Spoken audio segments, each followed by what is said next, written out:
Salah satunya mungkin yang lu penasaran adalah soal ini, Om Helmi dengan TVRI. Oke, kita breakdown sedikit nih Om ya. Oh boleh. Ya. Serius banget lu pakai breakdown.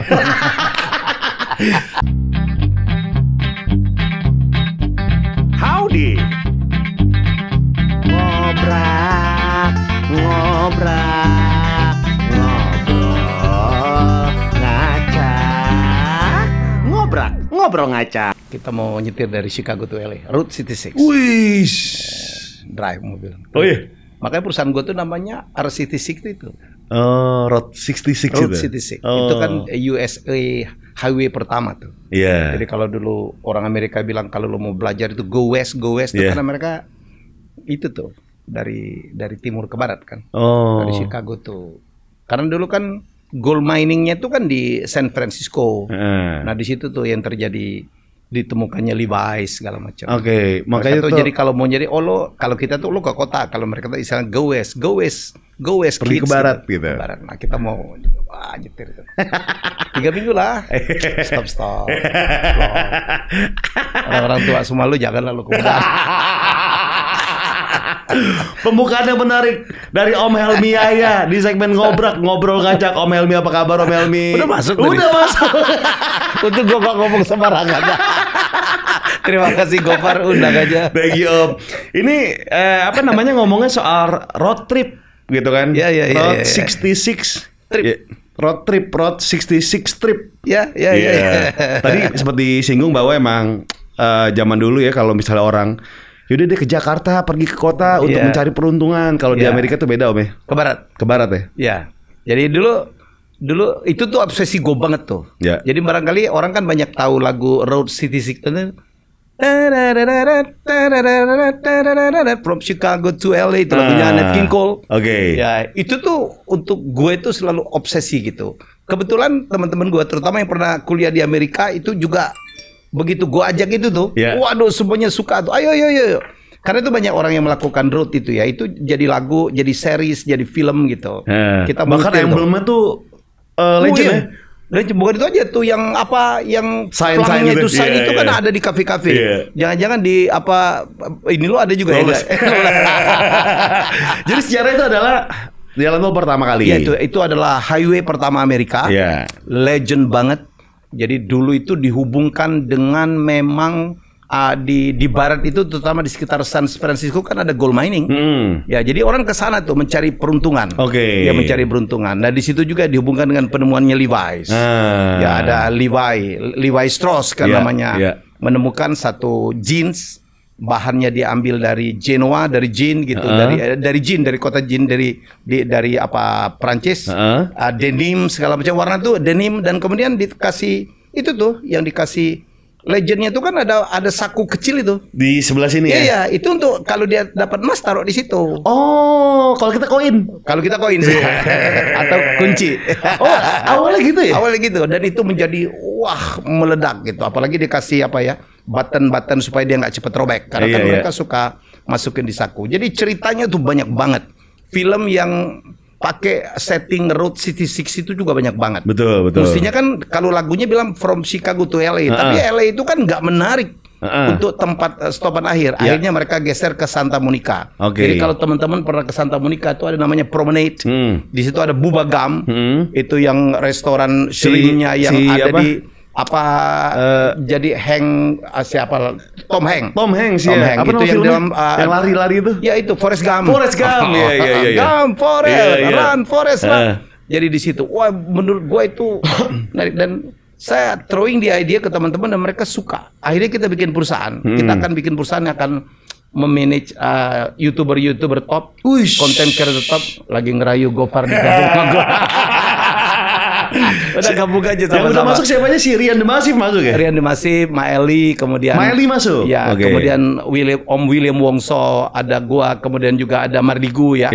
In our ini juga gitu. Dan ada berapa nama, ada Bong Chandra. Kita lagi buatin juga untuk James Gui, untuk Andreas Nawawi. Nah, kita tuh mencari juga semuanya itu. Saya lagi ngobrol-ngobrol sama pebasket sombong gitu, orang sombong yang Denny Sumargo ya. Ya mestinya kemarin ketemu, mungkin hari ini ketemu. Jadi gue kemarin sempat ngomong sama Sule, sama Dewi Persik. Jadi kita udahlah rame-rame dan kita akan urusin sampai ke merchandise tuh. Nah, sampai merchandise. Ini ngomong soal perusahaan barunya Om Helmi nih. Kayak memanage YouTuber atau influencer lah ya bisa dibilang influencer. Nah, semua kan artis sudah punya manajemen sendiri berkata Terus ada MCN yang lain betul. Nah, Om Helmi langsung berdiri di tengah pandemi, mengumpulkan influencer teman-teman para YouTuber ini, gitu kan? Nah, apa nih Om yang bisa membedakan daripada MCN lain kalau bisa dibilang? Ya banyak yang solo karir gitu manage sendiri gitu. Mungkin Gofar juga sendiri. Banyak juga yang tergabung ke dalam beberapa yang lain gitu. Ya kita punya sesuatu yang ditawarkan lebih lah. Mungkin lebih personal touch. Karena yang mimpin gue langsung nih. Ya sama Rian Demasif juga turun gitu. Jadi menurut gue sih kita turun langsung. Kita bertemu langsung. Untuk kita tidak akan, kita bergabung dengan kita akan memberikan tambahan gitu. Kita akan membantu dalam optimizing the channel gitu. Kemudian kalau ada persoalan misalnya perpajakan ya kan, persoalan hukum, kita punya orangnya. Dan kita akan didukung oleh beberapa perusahaan-perusahaan yang bisa mendatangkan revenue. Kalau di YouTube kan lo tahu para AdSense kan nggak bisa diharapin. Betul. Ya, cuma sekedar AdSense ya. Ya sekedar AdSense. Kadang-kadang AdSense itu kita tidak nutupin biaya produksi. Betul. Kita kan mencari uangnya itu dari endorsing dari build-in itu yang kita lakukan dan kita akan dukung juga dengan merchandise. Apalagi dengan koneksi yang Om Helmi punya ya. Kita kan, saya itu dapat ilmunya cuman dengan usia sekarang gitu yang masih 31 gitu. Ya. What I have is network. Ya, saya dikenal banyak orang dan saya mengenal banyak orang. Ini yang saya pakai. Itu yang waktu saya kuliah di MIT yang kita sebut dengan connecting dots. Bagaimana menghubungkan antara orang yang butuh dengan orang yang bisa bantu. Lalu butuh apa nih? Oh ya, gitu. Ada teman gua. Lo butuh investor. Oh ya, gua ada teman gua gitu. Jadi menurut saya itu yang kita lakukan. Lu butuh ide, you can come to me. Lo butuh teman-teman yang jago digital, Jadi itu yang kita lakukan. Connecting dot. Jadi fungsi saya, ya setelah saya tidak lagi aktif operasional day to day di TVRI, saya punya kebebasan luar biasa. Umur gue udah 57, yang kata Jack Ma di atas 50 time to share. Gue sharing aja lah. Kerjaan saya adalah tiap hari datang ke gue, datang orang gitu, gue nasehatin, akhirnya mereka bikin usaha. Gue lakukan kolaborasi, ujung-ujung gue dikasih 5%, 3%. Lama-lama perusahaan gue banyak loh. Total ada berapa nih Om? Gak tau lah, mungkin udah belasan kali ya. Belasan? Iya, gue belajar itu dari Om Tandri Abeng. Gue belajar itu dari berapa teman tuh. Gue sekarang kan kita punya seminar bersama Mardigo gitu, yang CEO Mastermind gitu. Yang tanggal 6, 7, 8 itu yang ikut 100 orang. 100 CEO yang thank you. Yang omzetnya di atas 5 miliar. Dulu kita pernah lakukan Maret sold out.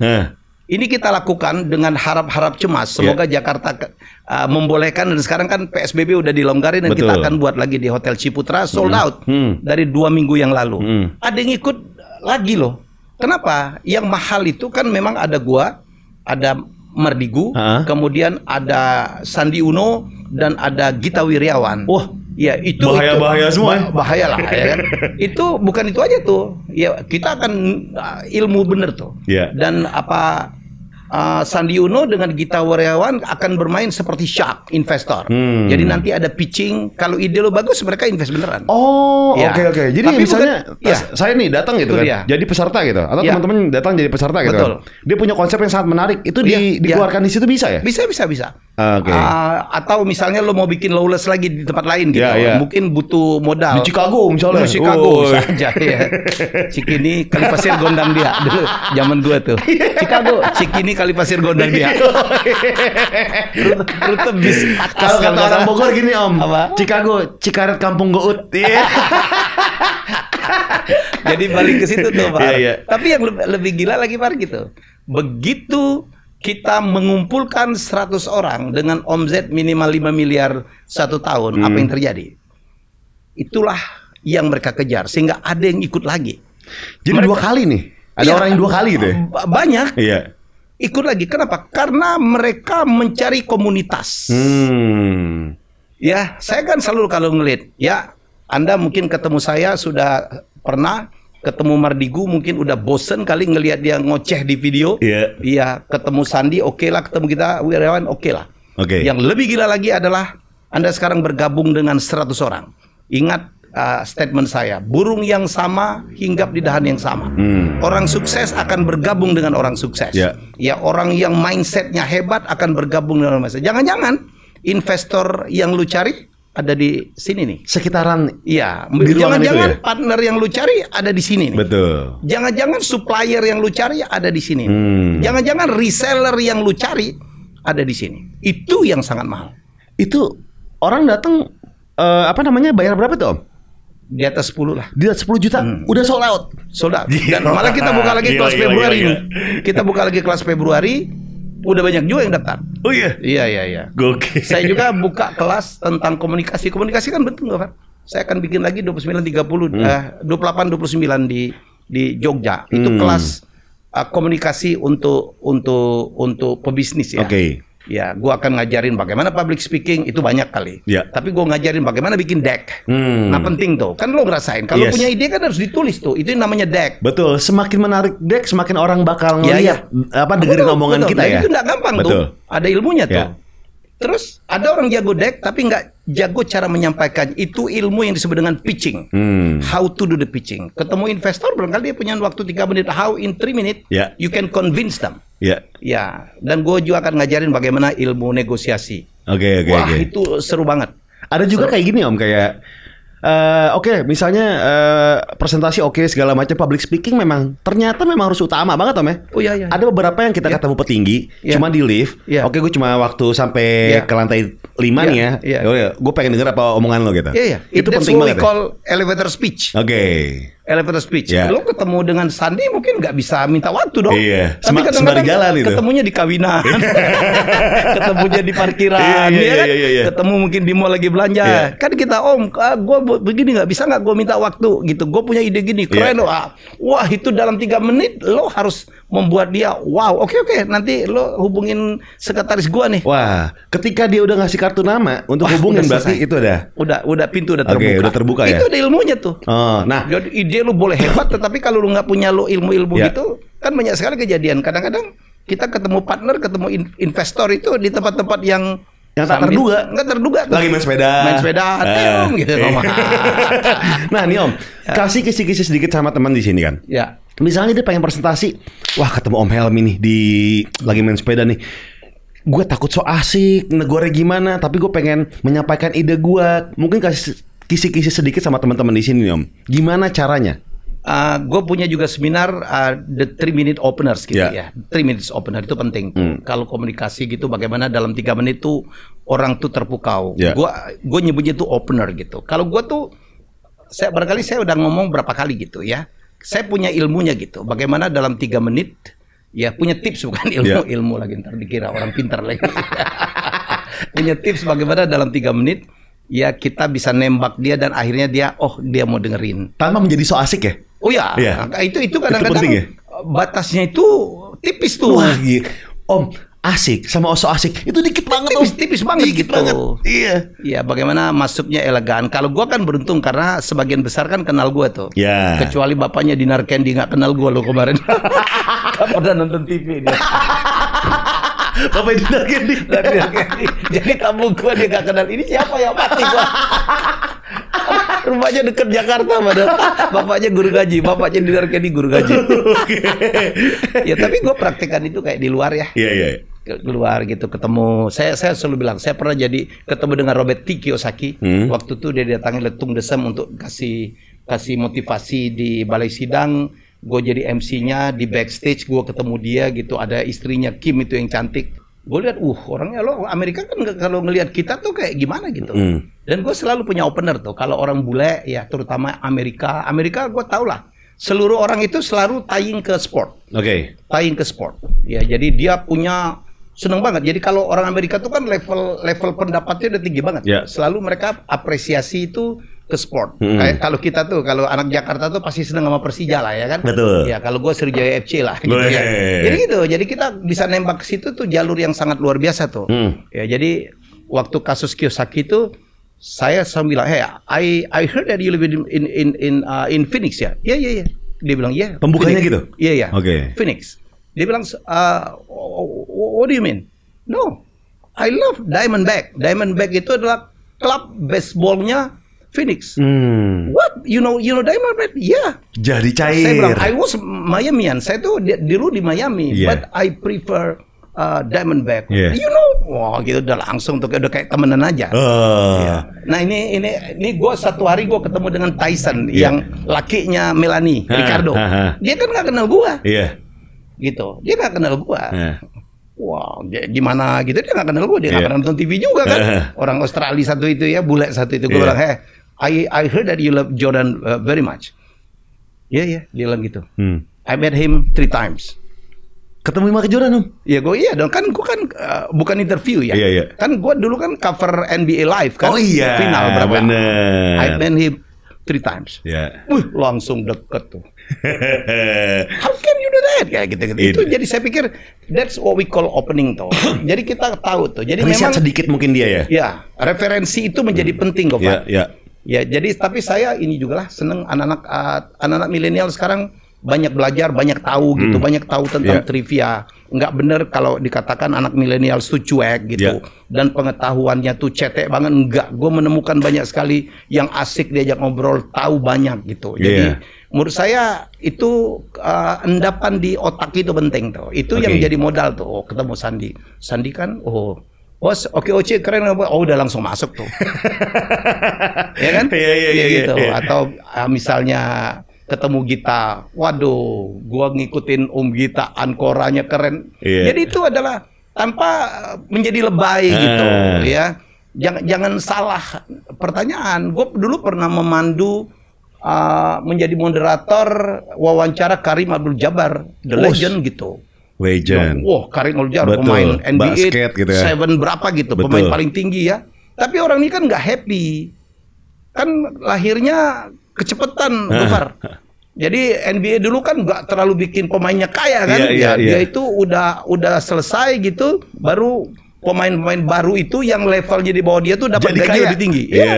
Dia datang tuh murung gitu. Ada yang nanya begitu interview, may I know the size of your shoes? Ya marah lah dia. Lu gak kenal gua loh. Nanya yang remeh-temeh kayak gitu. Yang nanya how many rings do you have? Berapa kali lo juara? Kalau itu ditanyain itu dia pasti marah. Lu artinya gak kenal gua loh. Nah itu penting tuh. Opener tuh penting ya ilmu. Penting. Itu ilmunya memang. Saya percaya Om ya. Orang yang basa-basinya kayak mungkin dia mau cuma sekedar basa-basi, tapi jatuhnya malah annoying. Kayak misalnya ini, nggak kenal kayak Bang Gofar, sekarang gendutan ya. Itu ganggu banget tuh. Bang Gofar, kapan nikah? Itu pertanyaan gue juga. Tapi nggak pertama Om. Jangan pertama dong. Tapi nggak pertama gitu. Pertama kali langsung ngomong kayak gitu kan kayak so akrab jadinya. Tapi bedanya tipis Gofar. Iya itu dia, itu penting banget ya. Jadi yang terpenting lo cari perbanyak referensi berarti referensi ya. Itu penting harus banyak banget baca ya. Nah, kadang-kadang kita kan nggak bisa direncanakan. Iya, ketemunya kapan aja gitu. Nah, Om Helmi, ini kayaknya berbagai macam pekerjaan, salah satu tadi udah disinggung adalah basket ya. Iya. Sempat memandu basket di Indonesia kan? Saya adalah presenter basket NBA gitu ya. Setelah waktu itu pertama kan ada Ari Sudarsono ya. Ada Ari Sudarsono. Ari Sudarsono itu Petrelli-nya Indonesia. Indonesia.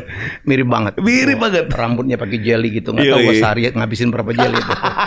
Keren banget. Chicago Bulls zaman dulu ya Petrelli. Petrelli itu pernah di New York Knicks. Kemudian pindah ke Los Angeles Lakers. Kemudian dia terakhir menjadi manajernya di Miami Heat. Di Bulls belum pernah ya? Enggak. Si Lakers. Phil Jackson. Iya. Saya tuh terakhir ngikutin basket Om, era-era 90-an dan 2000-an awal aja. Abis itu gak ngikutin lagi. Pokoknya semenjak Tony Kukoc masuk Chicago Bulls udah gak ngikutin. Tapi zaman dulu tuh ya semua kayaknya Om, percaya gak nih Om? Om pasti pernah mengalami hal ini gitu kan. Udah pasti gitu. Ya. Zaman dulu basket itu ternyata bukan olahraga mahal Om. Kayak di setiap sudut gang ada ring basket yang ditempel di pohon. Pakai ember cat dipotong gitu kan. Nah, menurut Om Helmi, Kenapa menjadi olahraga yang agak-agak mahal nih sekarang ini nih? Tergantung persepsinya ya. Itu yang saya waktu ngewawancarin Denny Sumargo menjadi tamu di Helmi Bicara, dia punya obsesi itu. Bahwa sebenarnya basket itu bisa dimainin mana aja. Ya. Kan? Bisa dimainin di garasi, bisa dimainin di sudut-sudut gang. Karena kan basket itu bisa dimainkan 5 on 5, bisa mainin 3 on 3, bisa dimainin 1 on 1. Jadi ukuran lapangan itu menjadi sangat inilah. Saya pikir futsal itu kan akhirnya kan ngikutin basket. Dulu di basket lebih dulu 3 on 3. Betul. Sampai akhirnya sepak bola, mohon maaf kalau gue salah nih, bikin 5 on 5 yang akhirnya menjadi futsal itu gitu. Dulu gila banget tuh. Ada anak itu bikin ring basket itu di kamar tidur kan? Iya. Untuk syuting. Betul. Saya era itu Gofar, saya menjadi PR manager satu restoran yang sangat gila di Eka Life Building, namanya Beverly Hills 90210 Cafe. Ini dari adaptasinya ini? Iya, dia pakai itu aja. Gua nggak tahu, kayaknya juga nggak bayar ride-nya tuh ya. Orangnya udah nggak ada juga. Gua diminta dia, namanya Om Michael. Dan ide gue waktu itu dia gandeng gua, kita bikin ring tuh 3 on 3 di dalam restoran. Dalam restoran. Wah, itu heboh dulu Jakarta. Tapi restorannya bangkrut. Kenapa? Anak-anak itu main doang, nggak minum. Minum juga Coca-Cola. Datang pengen jadi Brandon mungkin ya, atau Luke Perry. Beverly Hills 90210. Luke Perry, gue kemarin kaget. Gue kan baru nonton Riverdale nih. Iya. Gue nonton, bini gue tiba-tiba, kok Riverdale itu kan kata anak gue, kata mantu gue itu udah lama Pak. Ya, kita nonton kan, pemainnya keren-keren. Gue lihat, ada sesosok pakai brewok gitu. Kayaknya kenal nih. Kayaknya gue bilang kayaknya ini terkenal nih. Kan dia di situ kan biasa aja kan, jadi supporting cast yang jarang muncul. Kita tungguin lo kereta itu. Nah, bener kan Luke Perry. Oh iya, zaman gue tuh ada Shannon Doherty, ada Tori Spelling, Tiffany Amber Thiessen. Itu tergantung selera aja sih. Antara Kelly sama Brenda. Kalau gue Shannon Doherty. Sorry, Tiffany Amber Thiessen. Nah, ini Om, tadi sempat disinggung soal kuliah di Miami, gitu. Kuliah di Miami itu ngambil jurusan apa teman dulu? Accounting. Accounting. Saya kan akuntan. Saya lulusan STAN, dapat beasiswa, harus ngambil jurusan accounting. Padahal gue itu udah jadi dosen accounting ya. Sebelum itu saya jadi astos. Jadi udah hatam berkali lipat, disuruh belajar accounting lagi. Ya udah gue ngulang. Kenapa di Miami Om? Kenapa? Orang-orang kayak di SF, Los Angeles biasanya kalau mahasiswa Indonesia gitu. Dulu alhamdulillah ya, karena nilai gua oke gitu, TOEFL gua oke, kemudian GMAT gua oke. Jadi gua dulu dikasih kesempatan daftar di 5 tuh Gofar. 5-5-nya keterima. Gua keterima di Rochester, gua terima di, kalau nggak salah di, ada berapa lah ya. Gua memang ngincer Miami. Kenapa? Gua nyari sekolah yang lulusnya cepet banget. Bisa cepet. Nomor 1 itu, gue dapat Miami, jumlah kreditnya bisa gue selesain di bawah 1 tahun. Nomor 2, gue mencari kota yang asik banget. Kota asik tuh di Amerika nggak banyak loh. Paling New York, LA, kemudian apalagi SF, ya yang sering dipakai setting film kan itu aja. Chicago sama Miami. Dan waktu itu Miami Vice tuh lagi hebat-hebatnya banget tuh. Don Johnson. Ya gue nyari itu. Nomor 3, kota di mana gue bisa belajar banyak. Gue cari harus ada klub NBA-nya, harus banyak konsernya. Ya kita pergilah ke Miami. Dan keempat, gue mau bawa istri sama anak gue nih, si Randy umur berapa? 3 tahun. Gue cari yang subtropical gitu. Yang nggak terlalu bersalju gitu. Nggak terlalu ekstrim. Ya udah gue ke Miami. Dan ya di situ gue sih nggak belajar kali ya, karena ngulang semua lah. Gue ngulang semua, akhirnya gue belajar NBA. Kan gue nggak pernah main basket tuh. Gue belajar American football, gue belajar televisi. Bu Ani Sumadi, gue sebelumnya udah kerja di Ani Sumadi tuh. Dia bilang, kau rekam seluruh kuis-kuis di Amerika. Zaman itu kan belum ada YouTube. Kita nggak tahu kuis di Amerika apa. Kau nonton ini, kau nonton ini. Itu gue rekamin satu-satu, gue beli VCR gitu ya. Zaman dulu yang cetrek gitu, VHS masih.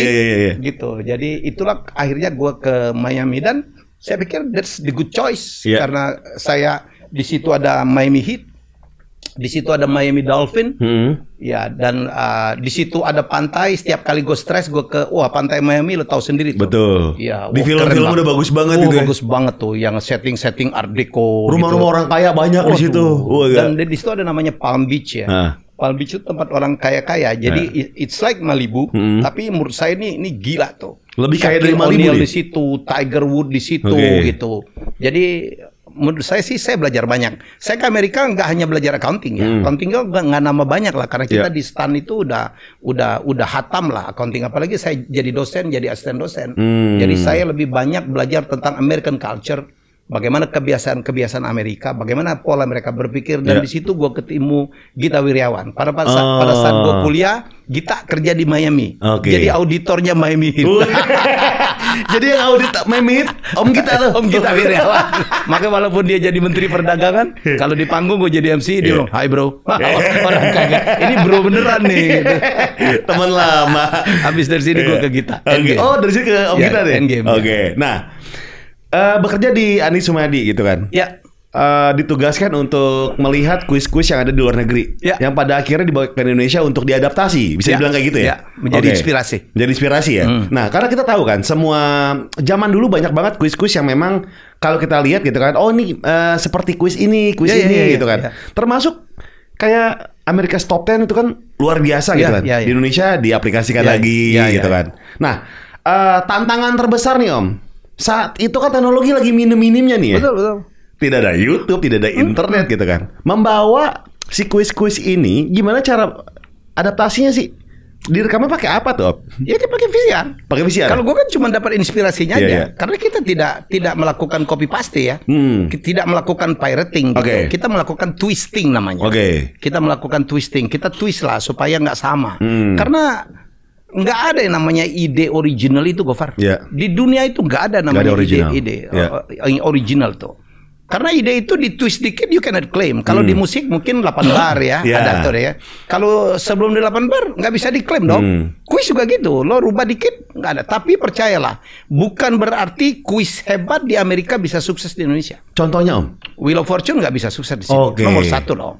Jeopardy, that's number 1 quiz in America. Yang Alex Trebek, gue paling suka itu tuh. Nggak bakal bisa Supermarket sukses. Sweep? Pernah sih? Nggak ada. Ada ya, pernah ada, tapi di twist nggak bisa sukses. Nggak bisa. Price is Right nggak sukses. Ya, yang sukses itu justru adalah Family Feud. Iya, Family 100. Ya, menjadi Family 100 dengan Sonny Tulung itu loh. Wah, itu mah legend gitu, mengangkat nama Sonny Tulung. Betul. Nah, setelah itu mungkin kuis franchise yang ngetop itu dari Inggris bukan dari Amerika. Yang meledak Indonesia adalah Who Wants to Be a Millionaire. Yang hostnya kebetulan gue kenal dari kecil tuh ya. Jadi Tantowi Yahya satu itu. Kakak. Tapi kan yang lain kan belum tentu sukses. Deal or no deal, oke lah. Tapi waktu dicoba Are You Smarter dan Fifth Grader di Indonesia nggak bisa. Weakest Link itu top banget di Amerika. Ya, yang dibawakan oleh Ann Robinson. Kayaknya kalau di Indonesia masuk terlalu tinggi tuh levelnya. Jadi gue tahu banget. Saya harus kasih tahu tidak mesti kuis yang top di Amerika bisa masuk di sini. Bisa masuk di sini. Karena kulturnya beda. Kulturnya beda. Diperlukan keahlian mendomestikasi. Ya, gitu. Diperlukan keahlian akulturasi. Dan gue itu karena pernah gue keliling dunia. Saya tuh dulu, kalau gue keliling dunia itu orang keluar gitu, akhirnya gue shopping gila-gilaan memang. Tapi selain itu gue di kamar aja gue nontonin kuis tuh. Nonton kuis. Oke nih. Ini bisa gue ambil, Lo campur-campur, lo nggak bisa klaim lagi tuh.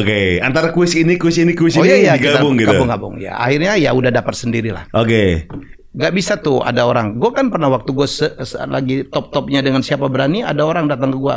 Mas Helmi, gue ketemu, gue punya idenya original nih. Apa original? Gitu. Lo yakin? Original aja itu nggak mesti menjadi menarik untuk orang. Betul. Original is only one thing. Unik banget. Unik is only one thing. Begitu gue lihat, apa kuis lo? Kuis wayang. Lo yakin ini original nggak ada di dunia lain? Yakin Om. Lo harus ke Sri Lanka, lo harus ke India, lo harus ke Thailand. Di situ ada wayang. Gitu tuh. How can you claim that nggak ada itu di dunia lain? Nggak ada. Yang original. Gue punya bukunya kok. The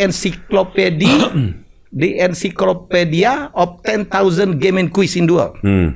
Lo mau bikin apapun ada di situ. Nah, apa yang menarik bagi orang Indonesia nih Om? Tadi Om bilang bahwa nggak semua acara-acara besar bisa dibawa ke sini. Nah, yang menarik sebenarnya bagi masyarakat kita apa sih Om? Saya pernah ditanya bagaimana saya meng-create-kan hampir 300 format TV sebenarnya. Quiz, reality show, dan reality show paling banyak itu. Banyak banget. Termehek-mehek, kaget, masih jalan, bedah rumah. Bedah kampung. Bedah kampung. Dulu kan Asal yang mengorbitkan banyak orang. Gilang Dirga kan meledaknya dari Asal. Mimpi Kalian. Oh iya, benar. Jadi saya belajarnya ilmu dari Ani Sumadi, Gofar. Jadi untuk apapun lu sebagai kreator, termasuk lu sekarang create many things gitu, mungkin di clothing, ya kan, di F&B gitu. Kita kan harus membaca pasar kan. Betul. Lu harus membaca pasar. Kalau gue TV, pasar gue siapa? Pemirsa. Kita mau masuk pasar yang mana? Oh, pasar yang banyak tuh, supaya rating dan share-nya tinggi. Ya lu mapping. Ini masyarakat Indonesia 250 juta. Lo lihat gendernya, banyak laki, banyak perempuan. Banyak perempuan sedikit. Terus tingkat pendidikannya banyakkan lulus di bawah SMA atau di atas SMA. Yang nggak lulus SMA ke bawah itu banyak banget. Yang nganggur atau yang bekerja. Yang nganggur lebih banyak. Ibu rumah tangga, ya, pembantu-pembantu rumah tangga yang di rumah. Ya. Yang kepo atau yang cuek? Yang kepo lebih banyak. Ya, orang-orang yang kerjaannya nggak terlalu sibuk gitu. Jadi kalau kita ingin membuat acara yang rating dan share-nya tinggi, yang merupakan dewa gitu, Tuhan dalam industri televisi, Tuhan sekaligus hantu. Ya, kalau bagus dia jadi Tuhan, kalau nggak bagus dia lu dibuang tuh kayak hantu yang menakutkan. Ya lu masuk ke segmen itu dong. Karya-karya gua, Gofar, itu nggak ada yang complicated, simple banget. Karena gue tahu, gue uang kaget, nolong orang miskin gitu, bedah rumah. Uang kaget tuh ngasih 10 juta satu deh. 10 juta gue suruh lari, 30 menit lo mau beli apa aja terserah. Sekarang ada lagi Om ya? Ada lagi, Chris Hatta sekarang yang bawain. Gue kemarin diminta, Om bisa lagi nggak Sabtu Minggu doang? Gue kemarin udah hampir mau tuh. Zaman COVID gini nggak berani juga kita. Jadi menurut saya ya gitu. Kalau kita bikin acara untuk, dulu kan gue banyak banget berpihak kepada orang miskin ya. Naik haji gratis, renovasi sekolah gratis. Gue tahu populasi itu banyak banget. Dan mereka lah yang paling banyak nonton, Gofar. Lo bikin gitu, misalnya lo bikin acara kontes mencatur. Yang nonton nggak ada, Gofar. Laki banget. Nggak semua laki main catur. Saya juga nggak bisa. Nggak bisa. Nggak bisa. Siapa yang mau nonton? Iya benar. Iya kan? Iya. Golf, oke. Yang nonton mungkin sedikit, tetapi kan very segmented. Iklan-iklan yang masuk juga bisa segmented sekali. Bisa kayak gitu. Jadi tinggal pilihan. Jadi kalau gue dapat order mau bikin apa gitu, gue akan tanya gitu. Lo maunya ke siapa nih? Pasarnya di mana nih? Dan gue terlatih banget itu. Ya, jadi kan gue pernah cerita ya. Gue pernah diundang oleh satu perusahaan. Mau ketemu gue, dia bilang, Mas Helmy, sekretari bilang, ada ide apa? Ibu, dirutnya ibu mau ketemu nih. Mungkin Mas Helmy ada ide yang bisa kita sponsorin. Gue bilang, gue nggak kenal ibu lo, dan gue nggak tahu dia sukanya apa. Nanti gue bawain opor, dia sukanya gudeg. Udahlah, ketemu dulu. Dia minta gue ngirim proposalnya untuk dibahas. Nggak bisa, gue nggak tahu bos lo siapa, mukanya juga nggak tahu. Kalau nggak jadi juga nggak apa-apa. Akhirnya ketemu dulu tuh. Oh gitu ya Bu, mau nggak gue bikinin ini? Oh oke tuh Mas Helmy. Ada saran nggak Bu? Oh nggak, udah oke. Ya udah Bu ya, kasih gue waktu 2 hari nanti proposalnya nyusul. Gue kan bukan Doraemon. Yang lo minta, oke. Totet nih. Proposal bisnis. Pintu keajaiban. Gak bisa begitu dong. Bisa dibilang gini nggak Om? Berarti air mata kemiskinan itu komoditi besar untuk di Indonesia. Iya. Di dunia lah saya pikir. Di dunia ya. Lo lihat film India gitu. Film nangis-nangis sedih-sedih gitu. Ada marketnya. Ada market. Meskipun dicelak tapi banyak yang nonton ya. Nonton iyalah. Yang itu istilah yang dream comes true gitu. Yang berpihak kepada orang miskin gitu kan selalu. Yang happy ending. Cinderella story gitu ya. Dari Upi Abu gitu. Kayak menjual mimpi gitu ya. Iya, semua begitu. Jadi kalau film itu kan tontonan gitu. Film-film sebagian film-film China, film Hong Kong kan kayak gitu tuh ya. Jadi pemuda miskin gitu Iya, kemudian bertemu dengan Putri gitu. Yang ntar gua ke lu lagi enggak ya?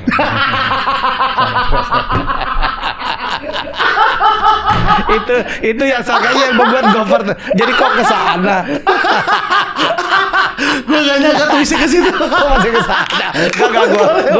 Gue gak bermaksud. Tapi kan settingnya lu Cinderella banget tuh. Oh iya. Gue nya Cinderella kan. Cinderellanya laki. Aduh, sorry. Gofar banget tuh. Ya tapi itulah cerita yang dibeli orang, Gofar. Iya. Jangan-jangan lu ngetop gara-gara itu tuh. Karena orang suka. Karena itu ya kan gitu aja, action, komedi, betul. dream comes true. Gitu. Makanya reality show gue kan begitu semua tuh. Mengabulkan mimpi orang miskin. Gue dulu punya acara mimpi kalian. Cuman mempertemukan fans gitu dengan artisnya, idolanya. Gue punya macam-macam tuh dulu. Itu Om Helmi Yahya dengan Ani Sumadi bisa dibilang kayak ini yang megang kuisnya nih di Indonesia nih. Bisa, Om Helmi kemudian dikenal sebagai King of Reality Show. Setuju nggak sih Om? Iya. Gue dapat 2 gelar tuh. King of Quiz, King of Reality Show. Mau nyari 1 aja susah ya. Ini 2 dapat. Dapat 2 dapat. Gak punya rakyat Tapi setuju nggak Om? Di Indonesia tuh ya semakin dicela, semakin dicengin, semakin diomongin, semakin terkenal. Gitu. Iya. Kadang-kadang makin banyak hater tuh artinya ya hater kan nonton juga lah. Iya pasti ya. Tapi gue gak siap tuh. Gue baca netizen gitu kalau dia nyela gue, I'm not ready gitu. I'm not ready gitu. Bayangin gue bikin bedah rumah aja ada yang nyela gitu. Sampai Panji bilang udah, lo nyela dia gitu. Termasuk gue kan kalau acara gue kan banyak motong orang. Iya. Ya gue kan bukan penginterview gitu, enggak lah. Ya, jadi sekarang katanya yang tukang motong omongan lawan bicara itu nomor 1 Najwa Shihab, nomor 2-nya Helmi Yahya. Kadang-kadang gue berarti sabar gitu. Tapi kan kita we set the tempo no. Iya, betul. Jaga durasi. Narasumber kita kan punya durasi. Betul, setuju. Narasumber kita kan bisa ngaco kemana-mana. Ditanya A, dia jawabnya Z gitu. Atau dia melempem tuh. Ya, kok udah bosen gitu. Kan kita harus cepet tuh. Iya. Cepet gitu. Harus das gitu. Apalagi di TV ya. Yang durasi cuma setengah jam gitu kan. Setengah jam gitu. Iya. Ya harus begitu tuh. Ya udahlah kalau lo nggak suka gua motong-motong orang, lo tonton yang lain aja lah. Yang ada yang presenter yang sabar banget. Yang setelah narasumber dijawab di lihat pertanyaan sebentar ya. Benar ya. Tadi mau nanya apa dulu ya? Gue sebel banget kayak gitu. Setuju. Waktu gue jadi dulu TVRI ada penyiar gue tuh kayak gitu. Iya. Wah itu menyebalkan tuh. Oke. Ada narasumber top gitu, menteri dia wawancarain. Bagaimana bapak pendapat bapak tentang ini. Dia jawab gitu. Ini nerangin matanya ke sini dia nunduk lah. Gue bilang itu nggak sopan itu. Iya. Kan kita harus eye contact nih. Betul. Gue gak mau lu hafalin. Iya. Gue gak mau lu tinggal baca tuh lu harus hafalin. Iya. Kayak gue tuh, gue bisa wawancarain siapa 1 jam ya kayak gini lah. Wah, Gofar udah belajar deh gue nih. Kan nggak perlu juga tuh harus ada question list. Betul. Gitu. Saya juga dari pertama nih Om harus stop. Kalau misalnya pakai itu skrip malah jadi aneh banget. Padahal kan ada jawaban yang kadang dikembangin sini menarik nih. Iya. Gue kan tinggal nyegat-nyegatin maksud lo kan gitu-gitu aja gitu. Ada perkembangan dari jawaban. Iya. Kan harus begitu dong, ngalir gitu. Ini ngobrol. Iya. Ini bukti Om ya, di sini nggak ada prompter Om ya. Iya. Nggak ada prompter ya. Jadi teman-teman di sini kalau misalnya Gofar pakai prompter, jangan ada gue nggak bisa lihat. Gue doang bisa lihat. Kata gue harus cek kacamata aja tuh. Kayak Mission Impossible. Iya. Dulu kan orang tanya tuh, Obama kok bisa pidato luar biasa gitu kan dia. Panjang waktu inaugurasi kan panjang. Ya kan? Gimana bisa tuh dan nggak ada salah. Dia baca sebenarnya ya. Ya kan di podium itu kan waktu inaugurasi kan ada kaca tuh. Iya. Ya memang fungsinya untuk apa? Anti peluru ya. Tapi itu sebenarnya layar teleprompter. Oke, teleprompter yang canggih ya. Iya. Dan di sini nih headphone di sini bukan orang yang ngomong ya. Ini buat monitor suara gua. Nah, itu gua harus cek juga tuh. Tapi seru sih Om. Nah, ada satu yang menarik dari semua acara Om Helmi. Termek-mehek. Bedah rumah, bedah kampung. Terus apa lagi tuh? Yang Gilang Dirga apa gitu? Gilang Dirga asal. Nah, satu yang menarik yang bertahan cuma setahun doang. Apa? Ya banyak lah. Gua nonton beberapa kali, nyela banget ini acara. Tapi entah kenapa gua nonton. Oh gitu. Masihkah kau mencintaiku? Oh itu lama itu. 2009 ya? Lama itu bisa bertahun-tahun itu. Bukannya setahun doang ya? Enggak loh, lama. Oh lama itu ya? Lama. Yang lucu gue pisah pada saat gue bawain itu. Oh oke. Itu gempar itu. Itu gue pikir 2 tahun, 2,5 tahun mah ada ya. Iya. Masih kakak mencintaiku gue sama Dian Nitami dengan coachnya waktu itu ada ya Ibu Winarini dan Mendiang Raisita. Iya. Wah itu legend, itu lebih dari setahun. Nah itu banyak orang yang ini skrip banget nih, ini skrip banget gitu. Dulu ketahuan, enggak ya? Skripsi enggak. Oh enggak ya? Skripsi. Tapi mereka bukan orangnya iya. Gue bermain dengan orang-orang yang bukan artis ya. Oke. Ya orang yang kita undang. Apakah mereka pelakunya? Gue pastiin bukan nih. Ini pengakuan dosa nih. Ya, bukan itu ya? Bukan. Tetapi nggak skrip tuh, nggak dihafalin nggak. Kita cuma main plot aja. Oh. Dan itu gua Gopar semuanya. Itu satu-satunya desain produksi di mana sutradaranya itu PD-nya itu tidak berkuasa untuk kapan untuk commercial break. Oh, oke. Tergantung gua banget. Itu karena leave it very natural. Membangun emosi. Iya, jawaban yang gue tanya itu bisa nggak sesuai dengan kesepakatan. Oh. Misal gue tanya, Ibu Eli, apakah Anda pada saat Anda selingkuh itu Anda tidak terbayang-bayang dengan suami Anda? Iya. Jawabannya kesepakatan kita dia terbayang. Tapi karena dia emosi, enggak sama sekali. Mau mati gue gitu. Berarti improve di tempat dong? Oh iya, dan itu kita involve feelings. Waduh, gua aja bisa nangis. Dia Nitami kita bisa nangis gitu. Yeah, apalagi kalau menyangkut ada anak yang disia-siakan gitu. Wah, gua marah beneran. Kita marah beneran. Dan yang main juga kan sangat involve feeling. Jadi saya bilang, udahlah, put aside the kontroversi bahwa itu is it reality or not. Yeah. Yang penting the value. Oke. Ya, itu yang nonton gila loh. Dan profesor, doktor tuh lihat tuh nonton tuh, lu tuh gitu ya. Jadi untuk apa kita yang main itu adalah beneran, tetapi nggak ada value-nya. Memusingkan ya, ini beneran atau enggak ya? Tuh, bagaimana untuk to save the marriage gitu. Saya tidak akan pernah mau seorang Helmi Yahya misalnya membuat acara yang orang hubungannya baik-baik menjadi cerai setelah masuk acara gua. Itu sebenarnya dulu idenya begitu. Dulu gue lihat acara di salah satu channel di luar TV, kalau nggak Truth or Consequence. Itu ngetes Gopar. Lu misalnya main, yang nonton istri lu, mertua lu segala macam, lu dites. Lu pernah selingkuh apa enggak? Dan dia punya lie detector. Ya. Pernah? Ya. Oh, nggak usah jawab. Kan disuruh jawab. Jadi kalau lo jujur, itu naik terus. Pertanyaannya gila. Lu selingkuhnya lebih dari 5 kali, betul atau tidak? Betul. Wah, ya gitu tuh. Jadi kalau lo nggak jujur, berhenti permainan. Kalau lo jujur terus, itu lo dapat $1 juta. Tapi lo dapat $1 juta, habis itu lo cerai lo. Saya waktu itu disuruh, enggak lah gua. Kalau nyuruh orang gara-gara ikut acara gue jadi hubungan baik jadi cerai, jadi gue balik tuh. Kalau dibalik orang yang mau cerai, ya kemudian kita upayakan dia balik lagi. Dan itu kalau cerita nyata tuh. Masih cerita nyata tapi pemainnya beda. Yang memerankannya beda. Iya, karena kan nggak mau muncul juga orangnya. Tapi ada yang nyumbang, Mi, gue ada cerita gue nih sama bini gue, lo mainin ya. Ceritanya gini, kita terima briefnya, oke, jadi yang terpenting dari reality show, saya pikir ada value-nya. Value-nya ya? Bukan kita musingin bahwa ini beneran atau enggak. Ya. Dosa gue paling besar itu adalah bikin termehek-mehek. Itu semua settingan. Makanya gue insaf sekarang. Satu lagi Playboy Kabel. Playboy Kabel yang si itu settingan. Uya kan belajarin dari situ. Uya dari pemain, kemudian dia jadi kreatifnya.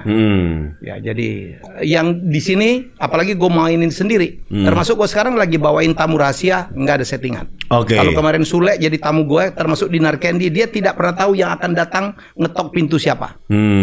Kan episode pertama gue Vicky Prastio. Gue bisa datangin istri pertamanya. Dia kan menikah 24 kali, Gofar, lu nggak ada papanya. 24 kali nikah ya? Iya. Nikah. Gue datengin istri pertamanya, gue datengin ibunya. Iya. Nah, berarti yang termehek-mehek sama Playboy Kabel tuh. Iya. Itu kan kita mungkin flashback sedikit ya. Acara itu seperti apa sih? Ini ada kayak satu orang cewek yang selingkuh atau cowok yang selingkuh gitu Om. Yang di mana? Yang termek-mek. Termek-mek. Oh, Playboy Kabel. Playboy Kabel. Yang di dia selingkuh. Kita waktu itu kan kita pakai CCTV tuh, pakai candid camera. Misalnya lu lagi selingkuh sama cewek, kita seru teleponnya. Par, lu lagi ngapain? Gue lagi sendiri tuh pada gambar lu berdua. Jadi lucu tuh memang gitu. Kita lucu gitu. Lah yakin tuh nggak ada orang sebelah. Enggak nih, nggak ada, lu lihat aja padahal di gambar kan itu lucu. Iya. Itu. Kalau termehek-mehek itu gimana tuh? Termehek-mehek itu cerita tentang finding soulmate. Nah, itu lucu tuh. Jadi suatu hari gue lagi iseng, gue lagi suka banget dengan kata-kata termehek-mehek. Itu ada temen gue namanya Amazon Dalimunte itu, orang Medan. Aku Mas Helmi, aku termehek-mehek. Termehek-mehek itu apa ya? Apa? Termewek-mewek gitu? Ya, nangis yang dalam banget. Ya, jadi nangis yang dalam banget. Gue suka dengan judul itu.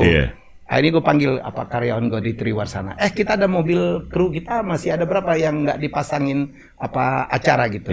Ada 2, Mas Helmi, lo tulis ya. Nantikan termehek-mehek. Ya, gitu aja. Siwaran kemana? Tanpa gue tahu itu akan jadi apa. Apakah akan jadi drama? Apakah akan jadi kuis? Apakah akan jadi apa gitu? Until one day gue ingat, dulu kan di zaman TVRI kan ada namanya tali kasih ya, menghubungkan orang yang terpisah dari kecil. Sekian lama. Ya, kita pertemukan. Termehek-mehek kan itu.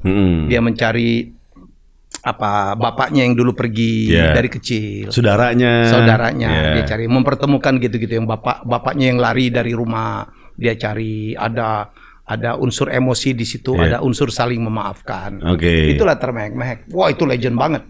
Jadi acaranya keren banget. Dulu ratingnya gila, bisa di atas 10. Hah? Di atas 10? Di atas 10. Gokil. TV, televisi zaman sekarang gimana Om? Setelah banyaknya podcast, YouTube, digital, menyerang. Menurut Om Helmi gimana? Iyalah, gue sekarang kan bagaimana kita bertanggung jawab ya. Bertanggung jawab karena apa yang kita buat. Itu kan ditonton orang. Ya, bisa ditonton juga oleh anak kecil, ya bisa ditonton oleh orang yang belum pantas menonton itu, bisa ditonton oleh orang yang belum ngerti apa yang kita sampaikan. Jadi menurut gue sih ada tanggung jawab lah gitu. Komedi is komedi gitu ya. Saya menghargai betul kreasi-kreasi yang out of the box, yang gila gitu, yang liar. Tetapi ingat loh, apa yang kita buat itu ditonton orang dan mungkin akan mempengaruhi orang. Kalau television is a magic cube. Itu ada orang yang ngomong gitu. Jadi televisi itu adalah kubus ajaib. Itu adalah menjadi inspirasi. Kalau kita bicara inspirasi, Gofar, ada inspirasi baik, ada inspirasi buruk. Begitu lo mewartakan begal di satu daerah, begal di mana-mana tuh. Jangan-jangan dia terinspirasi. Oh iya nih, bisa itu terjadi di TV. Itulah TV. Gitu. Nah sekarang kalau TV kan aturannya jelas. Nggak boleh ini, kan ada KPI itu. Betul. Ada batas umur, ya kan? Ada larangan nggak boleh merokok, ya kan? Ada yang batas umur yang ini yang dewasa harus jam 9:30 ke atas. Di media sosial kan tidak ada. Bebas. Nggak Masih. ada yang ngatur. Nggak ada yang ngatur. Menurut Om Helmi, apakah KPI itu nggak bisa? KPI nggak bisa. KPI itu penyiaran. Itu instrumen dari undang-undang penyiaran. Undang-undang penyiaran itu undang-undang 32. Karena gue dulu di TVRI itu, ini ada itunya gitu. Itu menyatakan bahwa yang namanya undang-undang penyiaran itu hanya mengcover ya media-media yang menggunakan frekuensi publik. Kan ada frekuensi publik tuh. Iya kan? YouTube kan tidak. YouTube kan berbayar. Nggak bisa masuk. Nggak bisa masuk ke ranah KPI. Nggak bisa ranah KPI. Nah, itu ini yang sekarang nih. lagi kita ini tuh. Menarik nih Om. Soal menjadi dirut TVRI nih. Oh boleh. Iseng amat loh. Ini pertanyaan orang-orang, gue yakin banget ini banyak banget. Nanti kita bacain pertanyaan satu-satu nih ya. Salah satunya mungkin yang lu penasaran adalah soal ini, Om Helmi dengan TVRI. Oke, kita breakdown sedikit nih Om ya. Oh boleh. Ya. Serius banget lu pakai breakdown. Harusnya 5 tahun menjabat, betul? Iya. Di tahun ketiga sudah di-cut. 2 tahun 47 hari gue diberhentikan. Hampir 3 tahun. 2 tahun sedikit ya? 2 tahun sedikit, 2 tahun lah gitu. 2 tahun ya? 2 tahun di-cut gitu kan. Nah, kita tahu bahwa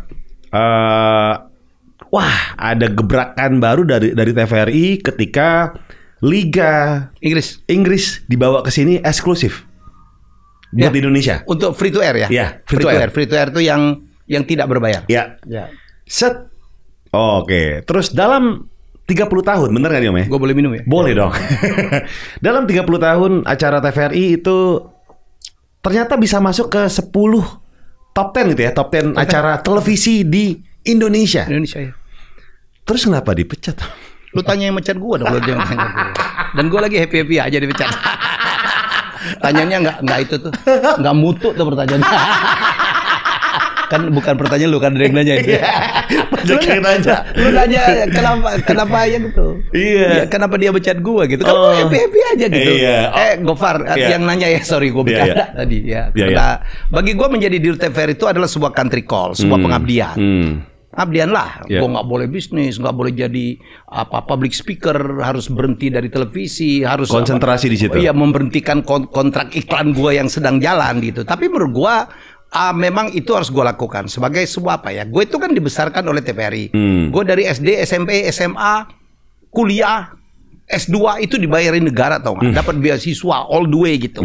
It's time to give it back. Dan gue melakukan itu. Nah, gue diminta 5 tahun deh. Lo jangan nyari duit melulu gitu. Lo urusin itu TV publik. Lo kan belajar juga dari sini. Ya, gue belajar di TVRI.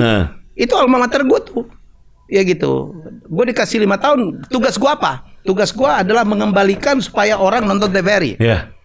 Itu kan nggak gampang. Nggak gampang. Karena dicoba sebelumnya nggak berhasil tuh. Selalu nomor 15 bottom.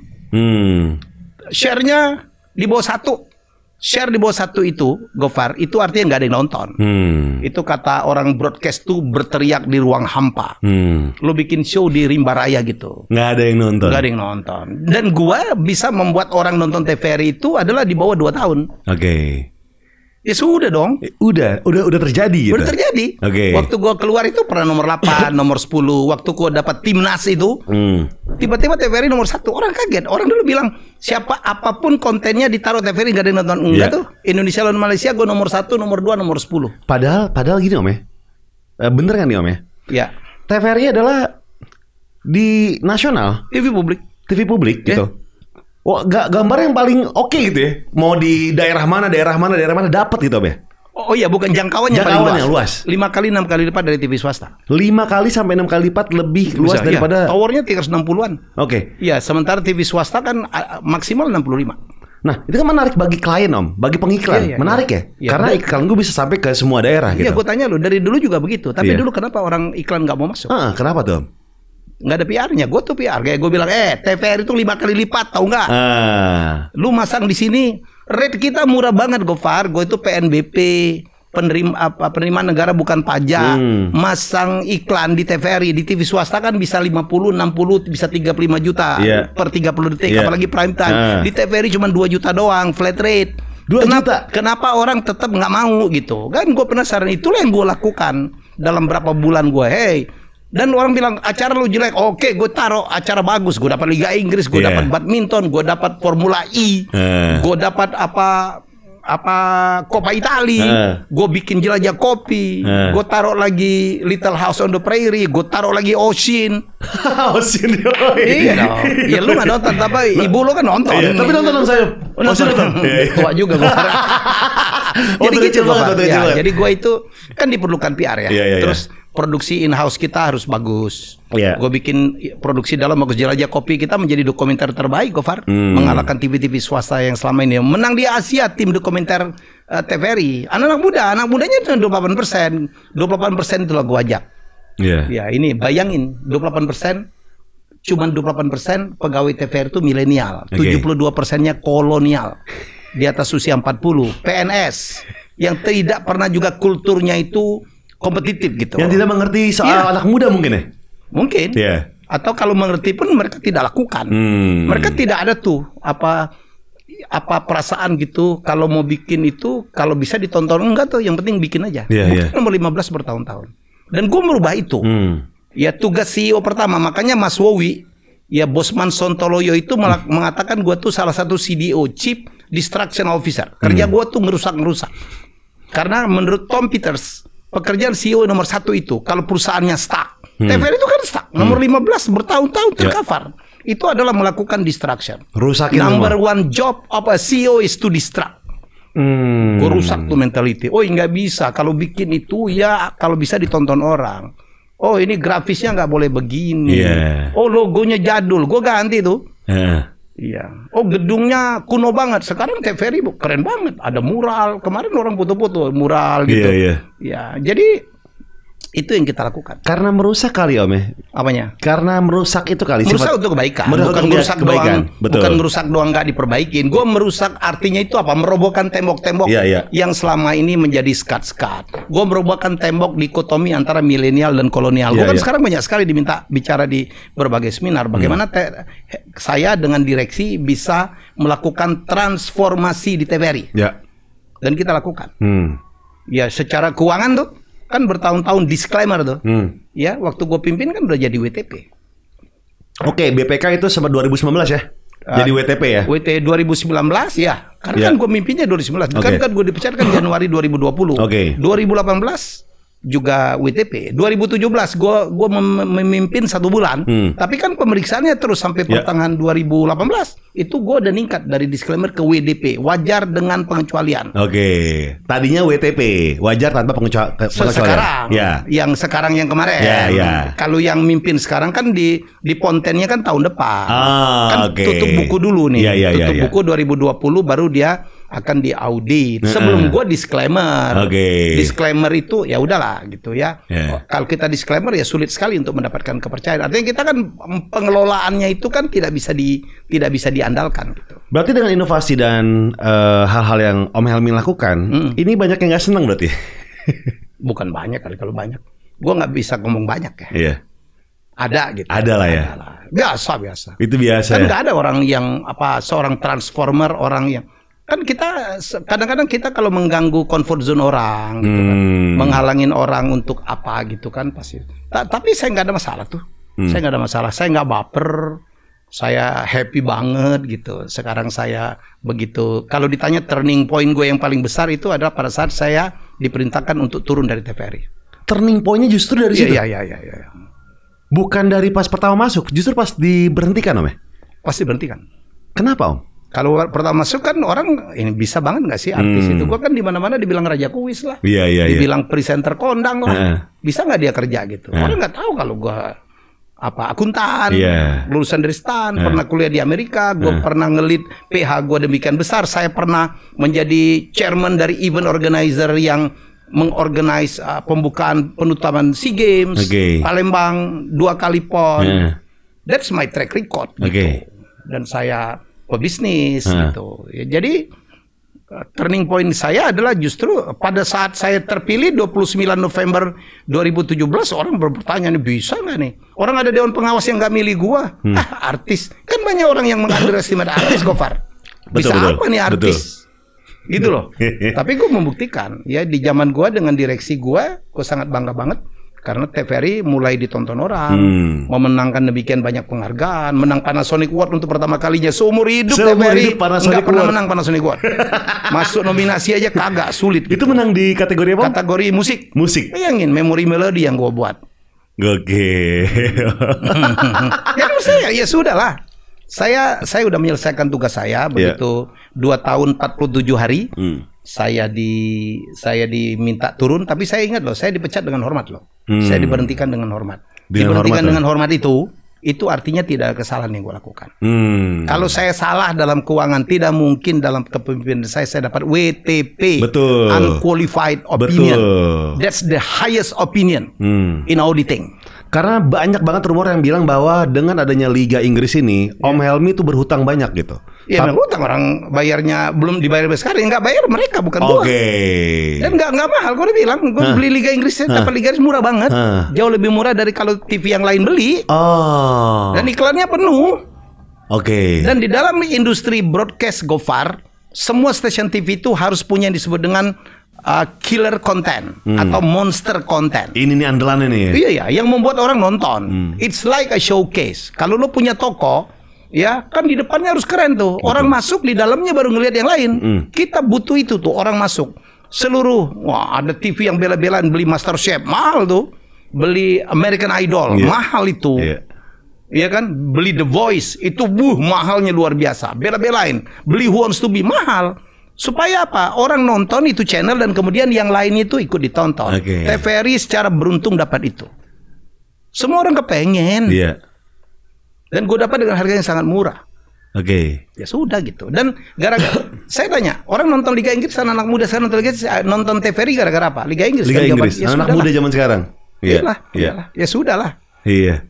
Itu udah berarti misi Om Helmi udah selesai ya? Dulu gue bercanda-bercanda aja. Kan kita dapat Coppa Italia, terus abis itu dapat IFL, Far. IFL tuh kasta kedua setelah Premier League. Gue bercanda tuh waktu itu. Wah, God, lu doain aja Liga Inggris ke sini. Kejadian. Kita tuh kadang-kadang apa ya yang kita lontarkan itu kayak hukum di secretnya Rhonda Byrne ya. Kadang-kadang antara bercanda, antara yang kita yakinin gitu, kadang-kadang kejadian. Makanya sering-sering bercanda yang nggak mungkin gitu. betul. Iya. Lu ngomong tuh Paris Hilton gitu, siapa tahu? Iya, siapa tahu. Iya, siapa tahu. Dia keliru gitu kan. Dia hilaf gitu. Tapi sekali lagi di BPK 2019 itu WTP Om ya? WTP ya? Iya WTP. Nah, periode saya yang katanya dikritik itu, WTP. Ternyata itu WTP ya? WTP. Bener gak sih Om ketika Om Helmi keluar gitu kan, teman-teman di TVRI, pegawai-pegawainya itu pada sedih, pada nangis. Itu bener Om ya? Iya. Kemarin dapat tukin ya, tunjangan kinerja dulu yang gue perjuangkan. Pak Jokowi itu tanda tangan tuh di zaman gue loh. Dan untuk di kan pegawai negeri itu kan bokap lu kan pegawai negeri kan? Iya kan. Lu juga pernah pegawai negeri. Gofar pernah jadi pegawai negeri. Kan ada gaji pokok, ada tukin namanya tunjangan kinerja. Untuk mendapatkan tukin kan harus bagus tuh. Reformasi birokrasi harus WTP, harus pengelolaan asetnya harus bagus. Dan sebelum gue dipecat, itu berjuang untuk mendapatkan itu. Gila, Gofar. Karena nggak diurusin dulu. Juang, kita rapiin masalah disiplin, masalah absensi, rapin semua. Ada 9 poin tuh kalau nggak salah. Jadi sebelum bulan Desember itu ditandatangani di Presiden.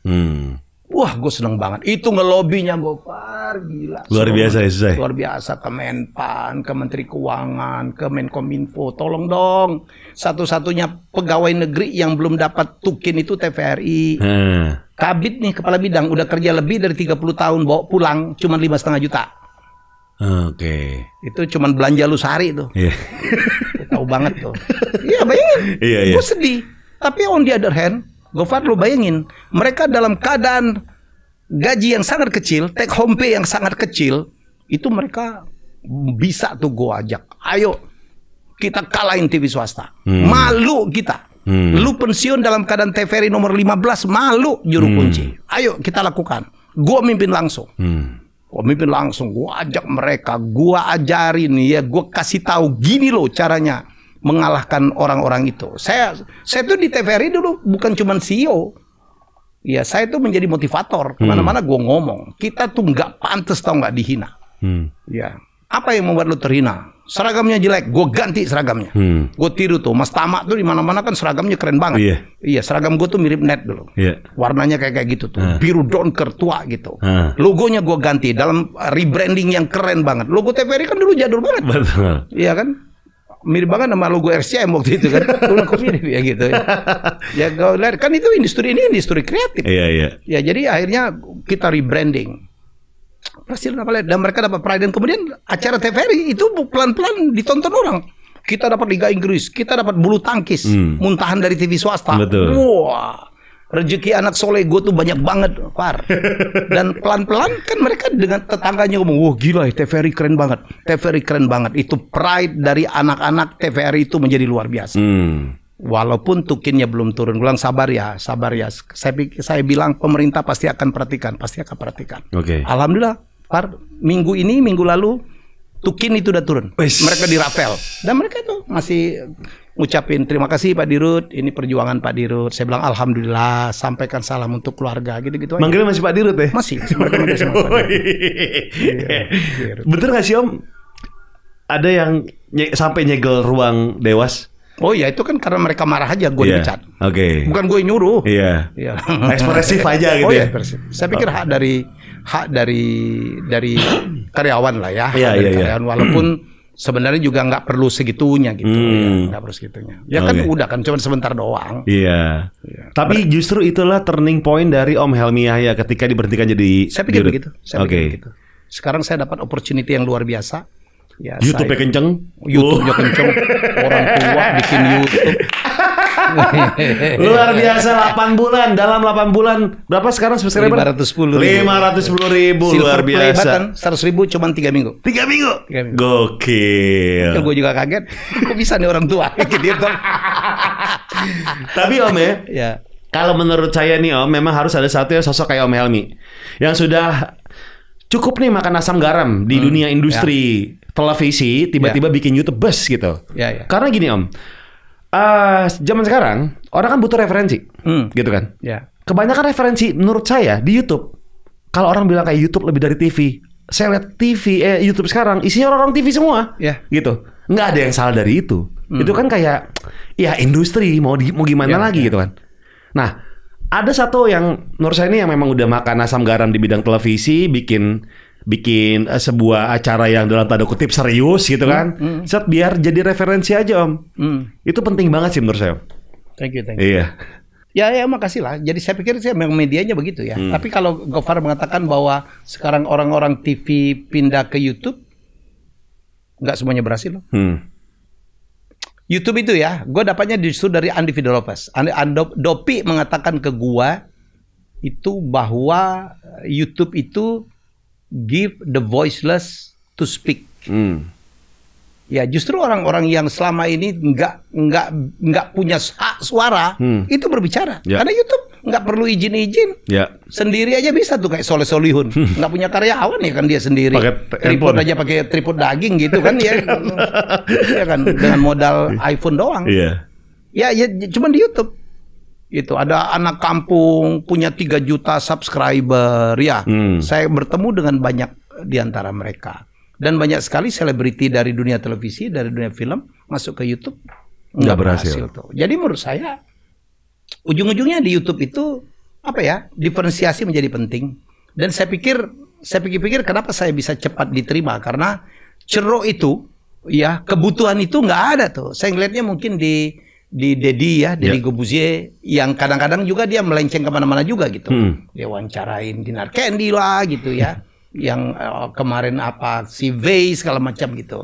Saya berusaha ya udahlah karena memang nggak boleh tabrakan gitu. Lo kalau mau sukses dalam bidang apapun lo harus punya ciri, harus punya diferensiasi. I'm trying to be very consistent gitu. Inspirasi, edukasi, informasi.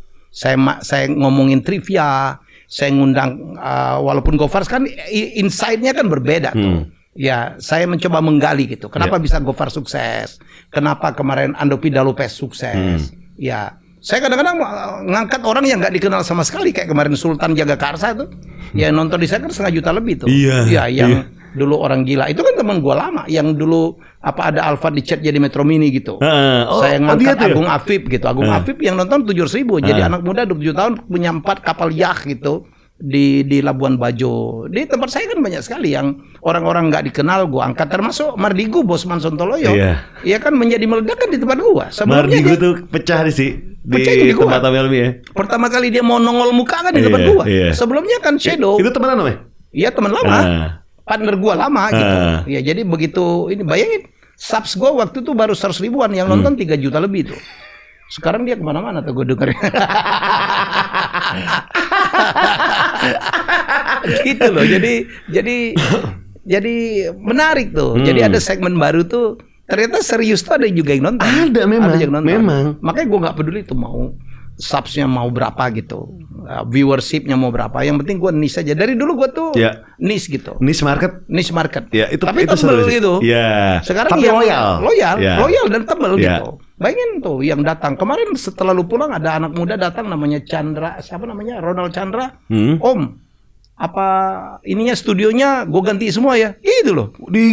Mau di endorse tuh ya? Mau dia, ya bukan dia, enggak lah dia pokoknya dia senang aja, dia merasa mendapatkan inspirasi. Ya kalau perkara gue ngendorse ya tahu diri lah. Sekarang nggak tukang pempek, tukang kopi, gue taruh aja tuh di IG story. Itu dibayar nggak? Enggak. Ya tiap hari tuh ada yang ngirimin. Karena ada yang ngirimin somai lah. Ya udahlah, menurut gue sih bagian dari gua membantu UKM juga. Apalagi dia masa pandemi. Ada yang ngirim buat kursi itu, ada pineapple apa gitu. Yang kemarin dudukin itu. Bayangin tuh yang ada begitu. Ya, mereka kan ya karena mereka mungkin respect gitu. Tiba-tiba gue sepedaan itu banyak anak-anak muda eksekutif top gitu yang jadi bos di mana-mana. Om Helmi gue tonton loh gitu. Apa YouTube-nya bagi gue itu something gitu. Something. Memang market gue kan bukan yang anak-anak muda yang mes gitu ya. Nggak mes, gue nggak mes. Niche aja, cukup lah. Itu biar gue nggak tabrakan sama Gofar juga. Bisa dibilang juga niche juga sih Om. Jadi emang serunya di main di niche juga ya. Iya, kayak orangnya ya mereka loyal gitu. Dan seru, orangnya seru. Seru. Itu beda sama TV. Betul. TV itu kan cair ya. Ini loh, mereka bisa DM. Di TV kan nggak ada dialog itu tuh. Mereka bisa komen ya, walaupun ngomongnya sembarangan gitu kan. Jadi mau dibaca mau enggak terserah, gue baca. Saya baca minimal gue like. Gue like gitu. Tapi yang seru lagi kemarin ketika main rumahnya Om Helmiah ya adalah wow, banyak banget penghargaan. Jadi host terbaik, pembawa acara pria terbaik. Apalagi Om kasih tahu Om? Udah tahu. Muri gue punya 30 ya. Muri 30? 30. Kalau Panasonic Award, kalau di TV itu kan Panasonic Award. Gue mungkin 20-an lah. 20-an. Baik gue sebagai presenter, tapi lebih banyak lagi gue jadi kreator. Kan gue dulu mainnya 2 tuh, quiz dan reality show. Gue kan dua-duanya kuat tuh. Gue pernah satu Panasonic ya. Ini real nih, bukan ngebom-ngeboman kan itu SMS. Gue pernah naik 5 kali loh. 5 kali? 5 kali. Waktu itu gue megang Joshua gitu. Joshuanya menang, acara anaknya menang, kemudian gue menang di Siapa Berani gitu. Gue naik 5 kali lah, sampai bosen orang ngeliat. Gitu. Siapa Beraninya menang, terus bedah rumahnya menang, gue pernah.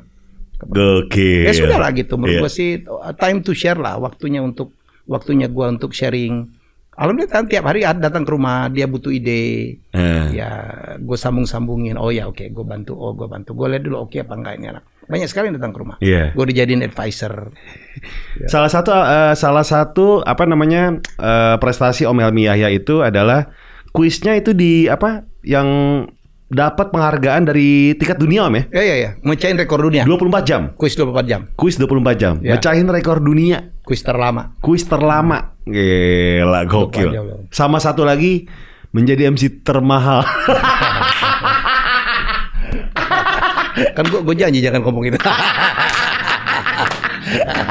Pernah.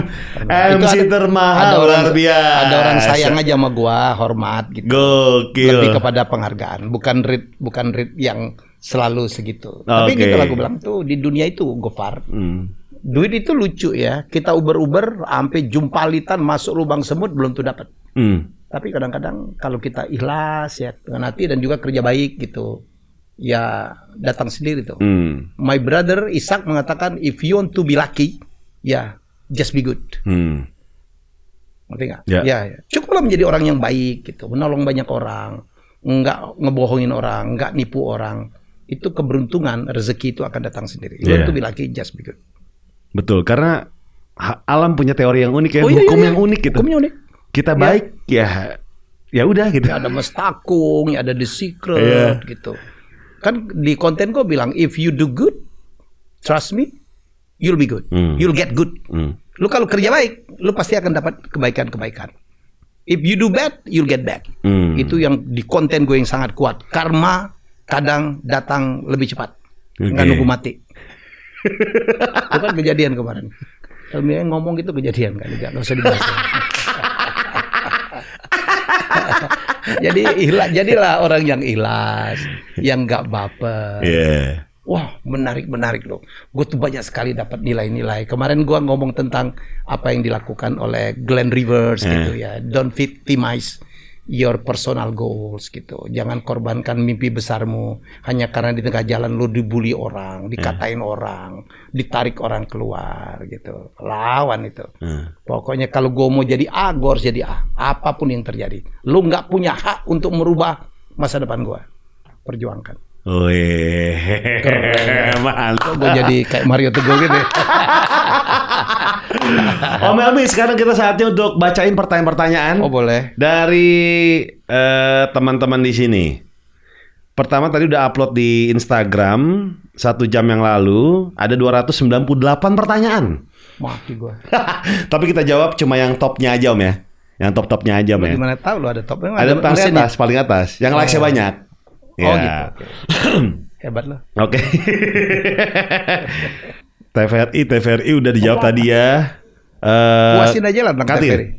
Noval Star nih, ini dia punya bengkel cat yang keren banget di Cibubur. Mobil saya kebanyakan hampir ngecat di diam semuanya. Oke. Ya. Tanya dong alasan dia yang jujur kenapa mendadak diberhentiin di TV. Kan gue udah dijawab. Tadi dijawab ya. Tanya mau yang berhentiin lah. Jangan tanya sama yang diberhentiin ya. Tapi yang bela gue kan banyak. Anggota DPR aja bela gue ya. Nah, itu Twitter rame banget tuh pas Om. Iya, gila. Anggota DPR aja kan gue RDP tuh rapat dengar pendapat. Gue dipanggil tuh. Lo lihat tuh, ada YouTube orang buatin konten pujian anggota DPR kepada Helmi Yahya. Ya sudah lah, gak usah dibahas lah. Nanti yang berhentiin gue tambah kesel. Malah gak bisa tidur ya. Alhamdulillah, saya menjalanin jalan hidup. Iya, benar. Ini ada yang Depin Nindra. Kenapa hak siar English Premier League makin mahal di Indonesia padahal peminatnya banyak? Enggak relevan. Maksudnya makin banyak peminat bisa makin mahal dong. Betul, itu kan hukum ekonomi ya. Hukum ekonomi. Hukum ekonomi, iya. Lu aja bisa jawabnya, Par. Tapi waktu gue di TVRI, gue dapat yang murah banget. Oke. Murah banget. Di bawah rate pasaran itu bisa dibilang? Iya, bukan masalah pasar apa enggak ya. Iya. Karena kan itu cuma satu gitu. Ya, jadi murah banget. Oke. Itu yang gue bilang yang itu ini jauh di bawah kalau kau harus beli Liga Indonesia. Oh iya. Oh iyalah. Gokil memang. Bisa ngelobinya gimana tuh? Apa? Ngelobi gimana tuh? Bukan cuma lobby lah, kepercayaan lah. Kepercayaan sama gue meyakinkan, lu kalau mau menjangkau reach, kan saya pikir Liga Inggris berkepentingan bahwa kan mereka Liga Inggris itu kan secara komersial tuh paling keren tuh. Dulu kan dia di bawah Liga Italia, di bawah Liga Spanyol, itu yang gue bicarain di mana-mana. Jadi mereka perlu channel yang bisa reach-nya banyak banget. Itu yang gue jual. Taruh di TVRI 200 juta yang nonton. Kalau lu taruh di swasta jauh di bawah itu. Iya. Gitu. Dan kita itu comply banget, Gofar. Kan gua dikasih tuh right cuman FTA. Saya tahu tuh, saya banyak dimaki-maki oleh orang yang nggak ngerti. Biasanya orang maki-maki tuh nggak ngerti. Dan nasibnya sampai mati juga maki-maki orang. Bener. Gua tahu banget tuh. Wah, ini gimana? TV publik makan duit dari kita. Makan pajak, padahal belum tentu dia bayar pajak tuh. Kenapa kita nggak bisa nonton? Kita udah jelasin, TVRI itu mendapat right-nya itu FTA. FTA itu adalah free to air. Yang lu cuman pakai antena doang. Nah, kalau lu nontonnya TVRI di berbayar atau di parabola, orang kalau bisa beli parabola berbayar punya duit dong. Ya, betul. Ya, gua nggak ada di situ karena right gua itu adalah free to air. Yang pakai antena. Nggak boleh bocor itu. Makanya kita kunci itu. Ini dibeli kuncinya, pakai duit rakyat. Itu kan bagian dari karena kewajiban dan itu ya udahlah. Makanya kita nggak pernah tangkapin. Gue cuma nerangin sekali. Oh begini ya, right kita tuh FTA. Makanya orang respect sama kita karena kita tahu betul aturan. Kalau kita dapat right yang cuma free to air, yang cuma pakai antena doang, lu kalau nonton TVRI pakai parabola kan ada. Lu pakai nonton yang berbayar, TV ada, tapi TVRI tidak akan dari situ, pasti diacak. Itu 10.000 kali kita terangin, tetap aja tuh. Yang nggak baca nyerang lagi, gue biarin aja lah. Capek. Itu yang namanya bagian dari compliance. Ya itulah hidup kita. You have to comply. Ya. Tapi emang gitu. TVRI itu ya pertama kali cuma ada satu-satunya di Indonesia. Pertama kali ada TVRI. Saya besar juga di TVRI, Om. Zaman-zamannya Dynasty Santa Barbara. Kayak kenapa banyak perempuannya semua tuh? Linda Evans ya. Sama Dallas, sama Dallas. Sama yang mungkin lebih terkenalnya Return to Eden. Sama Little Missy. Cerita tentang selingkuh Return to Eden. Betul. Little Missy juga, Om ya. Tuan Baron itu. Tuan Baron. Mau kemana Tuan Baron? Terus ada dulu mengawali telenovela. Ada ACI. Aku Cinta Indonesia. Eskrava Isaura. Iya. That era. Iya, itu besar dengan TVRI. Indonesia-nya punya Lost Man Bu Broto. Iya. Anak ajaib. Rumah masa depan. Iya. Rumah masa depan tuh kan adaptasi dari ini, Om ya? Iya. Ya apa namanya? Yang tadi Om bilang tuh Sepro. Iya, Sepro ya? Oke. Sepro. Sekut banget. Oke, lanjut ke pertanyaan berikutnya. Om, bayaran termurah dan termahalnya berapa, Om? Gopi pajak. Mungkin apa nih? Mau MC atau TV gitu? MC mungkin ya? Masa dibuka di sini? Di bawah Gopar lah. Gopar jadi saingan gua jadi MC wedding. Aduh, nggak tahu diri tuh. Itu jatah gua lah, Par. Gopar MC wedding. Baru ngambil. Lu DM gua aja lah. Tuh, DM tuh. Tuh DM. Ini nggak usah dipublish lah ya. Iya dong, lu gila apa? Oke. Gue tahu sih. Pajak mah kita bayar, cuman jangan nggak sini lah. Iya. Kalau termahal cuman Gopar yang tahu. Kalau bocor ya Gopar dari gue tahu. Par tau bocor lu. Gue tahu dong. MC termahal ini berapa? Om, nih Arya Boraks Om. Gimana cara menghadapi minder depan orang banyak? Wah, teknis nih Om. Ya persiapan gue pikir ya. Gopar juga ngalamin ya. Kalau gue nggak siap gue minder ngomong. Tapi gue confident karena gue selalu melakukan persiapan. Orang kan selalu bilang gue sampai dijulukin di YouTube tuh. Dulu waktu di TV gue cuma dapat gelar aja kuis. Gue sekarang dijulukin sebagai ensiklopedia berjalan. Kenapa gue bisa nyambung tuh ngomong sama siapapun? I did my research. I do my research. Sebelum gue nerima Gofar, gue tahu ini anak siapa sih? Gue tahu semua tuh sampai gosip-gosipnya dia. You have to do your research. Gak ada orang jenius tuh. Gak ada orang jenius. Gue ngomong sama Reza Radian nyambung, sama Denny Subargo nyambung. Yang lucu waktu Soleh Solihun ngajak gue ngomong tentang lukisan, gue jabanin karena gue memang pelelang lukisan. Ya Coach Justin ngomong bola, kita nyambung. Ropan ngomong bola. Ya karena I do my research. I did my research. Jadi kalau lo mau menghilangkan minder, lo harus melakukan persiapan. Persiapan, latihan. Gue kalau nge-MC latihan lah. 30 menit pertama gue mau diganggu. I practice, I exercise my opening ya. Oh sebelum ke stage gitu? Oh iya, kalau stage gue apalin tuh. Jadi the first 3 minutes tuh gue harus hafalin. Nggak boleh tuh kok. Yang saya hormati, udah itu mah MC. Enggak lah. Gue tuh eye contact gitu. Yang saya hormati dan saya tahu saya address siapa. Karena saya tanya yang mana nih yang ngundang. Jangan sampai orangnya yang saya hormati Bapak Gopar Hilman. Gue ngadep sini, Goparnya di situ kan itu. Wah, itu MC yang tidak profesional. Research, persiapan. Sampai bahasa apa aja tahu, sampai bahasa BBA tahu Om. Tahu. Dia kaget loh dia BBA, kecil BBA. Can you hear the drums Fernando? Ini gue kaget. Anak pang senengnya BBA. Memalukan. Aib saudara. Gopar Hilman pambu, hatinya melo banget. Gokil, betul-betul ensiklopedia di berjalan nih Om Helmi nih. Oke lanjut Om Helmi. Om Helmi sekarang kalau lagi olahraga sukanya apa? Kalau kata Adam Zilzian. Apa? Olahraga yang disuka sekarang? Sepedaan sekarang. Sepedaan ya? Sepedaan sehat gitu. Dan nyari tiap kali gue ini sepedanya 1 jam, nongkrongnya 2 jam. Dan pasti gue dapat job. Pasti dapat opportunity business. Oh gitu? Oh iya, selalu. Dari main-main sepeda gitu ya? Iya. Makanya yang penting milih komunitinya gitu. Betul. Mainnya dengan siapa? Dengan siapa. Datang orang baru, gini-gini dapat. Nanti minggu depan kita buat ya. Dapat 5% lagi. Ngalir aja gitu. Jadi yang penting gitu, milih komunitas Gofar. Milih komunitas. Ya itu yang nggak boleh salah tuh. Jadi kalau kita pengen melakukan sesuatu, bermainlah dengan orang-orang yang benar. Benar. Atau bermainlah dengan orang-orang yang lu target. Ya kalau lo mau ngerti lukisan, lo harus masuk komunitas yang cinta lukisan. Dulu ya, gue tuh gitu. Bayangin gue mengorbankan diri ya untuk menjadi pelelang lukisan. Gue belajar, Gofar. Gue belajar ke Hong Kong, gue belajar ke Singapura. Pelelang lukisan Oh iya, gue pelelang lukisan serius dulu. Gue kerja di Heritage, di Treasure gitu, di Masterpiece gitu. Gue belajar tuh. Dari rate gue jauh banget dibanding rate kawinan. Tapi gue awal ini begitu tuh. Gue pelajarin. Kebetulan dulu partner gue, Lim Xiaobok itu, mendiang gitu, dia pencinta lukisan. Ya udah, Bok, gue belajar ya udah. Diajak gue kemana? Diajak lelang lukisan sekali. Ada orang Australia waktu itu. Berikutnya gue naik. Dan berikutnya gue jadi pelelang lukisan. Kenapa gue masuk ke situ? Begitu lelang lukisan itu gue lakukan, I got the community. Orang datang ke lukisan orang kaya semua tuh nggak? Orang naik 1 miliar itu matanya nggak berkedip. Kita 10 juta aja berkedip, Bon. Iya kan? Kalau di atas 1 miliar itu, kalau dia nanjak lagi tuh naiknya cepet tuh. 1M, 1,1, 1,2, 1,3, gue tinggal 77 aja. Nah itu adalah orang-orang yang kalau dia ngawinin anak, kalau dia perusahaannya butuh MC, karena menjadi top of mind. Itu ilmu yang gue pelajarin dari Tantowi Yahya. Keren.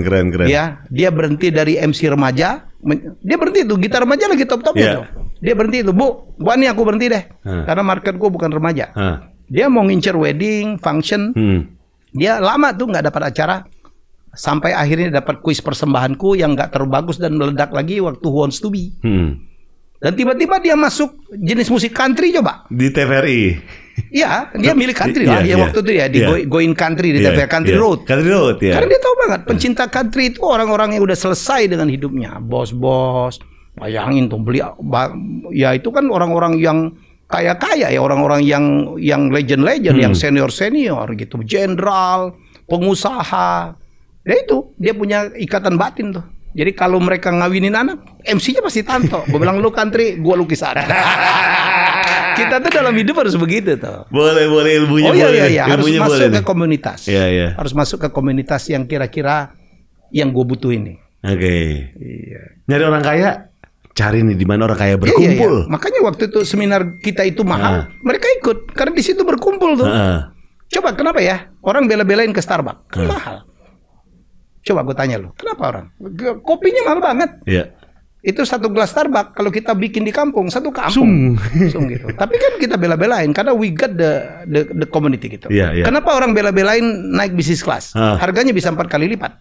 Karena di bisnis kelas lo masuk ke bisnis lounge, lo ketemu dengan orang-orang itu. Gue kalau nge-MC pokoknya syaratnya bisnis kelas. Rate gue lo tawar dikit boleh, tapi gue harus bisnis kelas. Capek gue di belakang nanya tentang gosip gitu.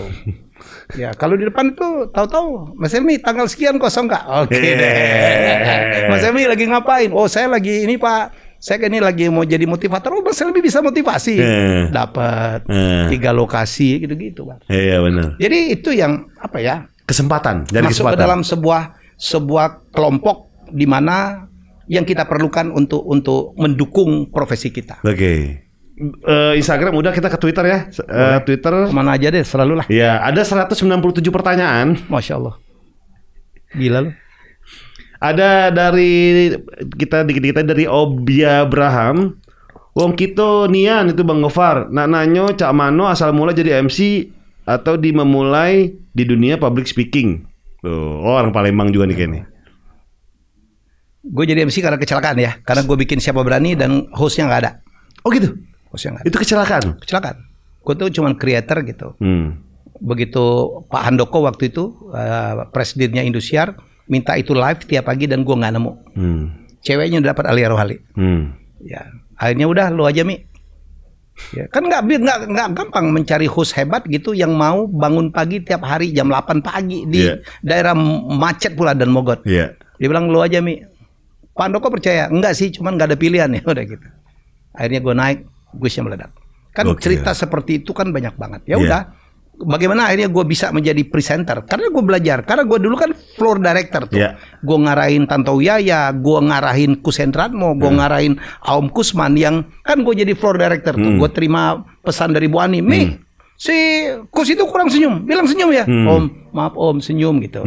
Lama-lama kan gue dapat, oh ini yang diminta oleh Bu Ani itu untuk menjadi seorang presenter. Mi, bacanya salah tuh. Mi, ulangin gitu. Itu yang akhirnya walaupun nggak ada sekolah formalnya, begitu gue jadi pembawa acara Siapa Berani, langsung meledak. Udah kayak profesional aja. Itu karena lagi-lagi Gofar, jangan pernah berhenti belajar. Terus sampai sekarang aja gue belajar. Gue tetap baca buku. Gitu loh. Oh. Menarik banget ya. Ternyata tuh apa namanya nggak sengaja dan akhirnya kan gini. Kita tahu apa yang bos kita mau nih. Bos kita tahu karena dia tahu pasarnya siapa. Jadi kita tinggal ngikutin aja. Apalagi kan. Bos kita kan hebat banget. Betul, Anies Sumadi kan. Dia ratu kuis. Betul. Nah akhirnya udah pelajaran langsung. Tinggal langsung aja ikutin kemauan dia Om ya. Gue tahu. Oh, jadi lama-lama kan terbiasa. Gue tahu mana yang harus dikatakan seorang MC yang membuat dia nggak marah. Ya gue tahu yang nggak boleh dilakukan oleh seorang host gitu. Yang membuat dia minta retake. Lama-lama kan terbiasa tuh terpola. Oh, gue dapat semua ilmunya. Gokil. Lagi Om, mungkin beberapa lagi nih ya, karena waktu sebentar lagi juga harus cabut nih Om Helmi. Irzandi Amri Maulana, Om Helmi Aya, lama tinggal di USA dan pasti tahu politik di sana. Kira-kira siapa yang menang nih, Biden apa Trump? Weh, gosip Amerika. Terus dampak Indonesianya akan seperti apa nih Om? Weh, teknis. Gue tuh bukan orang yang intuit in politik gitu. Intuit in politik. Kemarin gue cuman kalau menurut Faisal Basri, Dr. Faisal Basri yang pernah jadi tamu gue, menurut dia ya bahwa untuk Indonesia yang lebih bagus itu Trump yang menang gitu. Ya gue secara Trump ini kan tokoh yang sangat kontroversi ya. Sebagai pengusaha dia salah satu yang terbaik tuh. Ya cerita hidupnya tuh dahsyat. Ya kan, tetapi dalam hal tertentu dia menurut gue sih enggak lah ya. Termasuk ya itulah nggak usah kita bahas gitu. Tapi kan satu kontroversi yang luar biasa. Tadi gue ditanya sama bini gue, "Pak, siapa kayaknya yang menang?" Kok feeling gue Trump sih ya gitu. Feeling gue Trump sih. Ya nggak tahu ya. Orang boleh ngomong apa tentang dia, tetapi Amerika kan great again gitu, seperti yang dia bilang tuh. Ya walaupun kita nggak suka perlakuannya terhadap orang asing, termasuk kita gitu. Ya semoga siapapun yang terpilih akan berdampak baik bagi Indonesia. Itu yang penting. Nih berikutnya Om. Wah ini menarik nih. Apa sih? Bimo CN11. Menurut Pak Helmi, TV di Indonesia itu butuh dewan rating sendiri nggak sih? Atau masih percaya sama data Nielsen?